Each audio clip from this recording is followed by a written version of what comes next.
ফিলিস্তিনে হামলা কেন? জাতিসংঘ জবাব চাই। আমার ভাই শহীদ কেন? জাতিসংঘ জবাব চাই।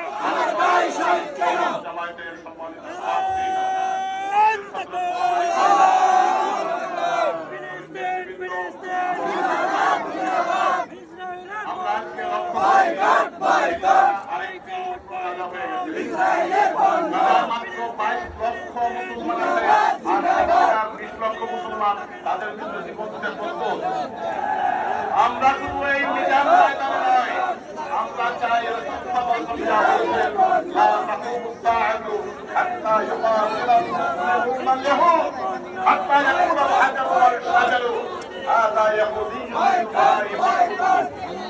রাসূল সাল্লাল্লাহু আলাইহি ওয়াসাল্লাম